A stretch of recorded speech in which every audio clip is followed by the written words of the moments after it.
মাত্র ১৩ বছর বয়সে যেখানে শৈশবের দুরন্তপনায় মেতে ওঠার কথা, সেখানে জীবনের সবচেয়ে কঠিন পরীক্ষায় অবতীর্ণ হতে হয়েছে অনামিকা আক্তার জুঁইকে। ফেসবুকে পরিচয় সূত্র ধরে মাত্র ১১ বছর বয়সে ২২ বছরের যুবক শাকিলের প্রেমের ফাঁদে পড়ে সে।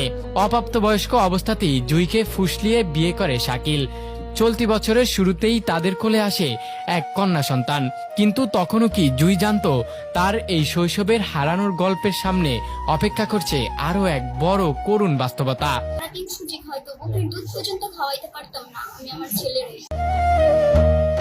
সন্তান জন্মের মাত্র কয়েক মাসের মাথায় জুঁইয়ের জীবনের উপর নেমে আসে অমানবিক নির্যাতনের কালো ছায়া।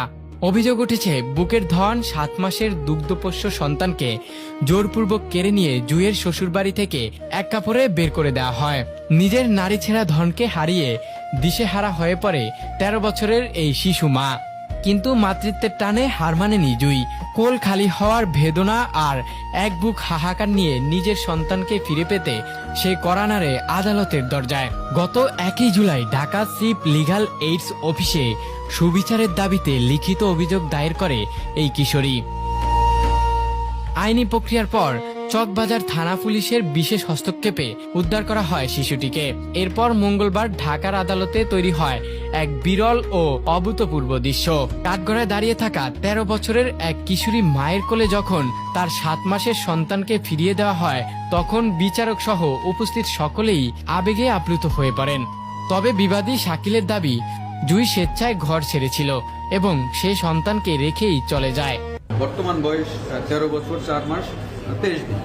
সেক্ষেত্রে ১৮ বছর না পর্যন্ত আমাদের আইনে একটা মেয়ে তো কখনো বিয়ে হইতে পারে না, আর সেখানে তার অলরেডি একটা বাচ্চা। এখন এই শিশু এবং এই বাচ্চা দুজনের দায়িত্ব এখন কে নেবে, এটাই এখন দেখার বিষয়।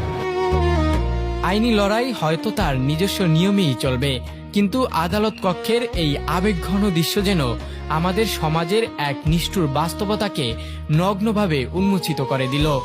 সোশ্যাল মিডিয়ার ফাঁদ, বাল্যবিবাহ আর সমাজের অবক্ষয় কিভাবে একটি নিষ্পাপ জীবনকে তছনছ করে দিতে পারে, জুঁইয়ের গল্প তারই এক জ্বলন্ত উদাহরণ।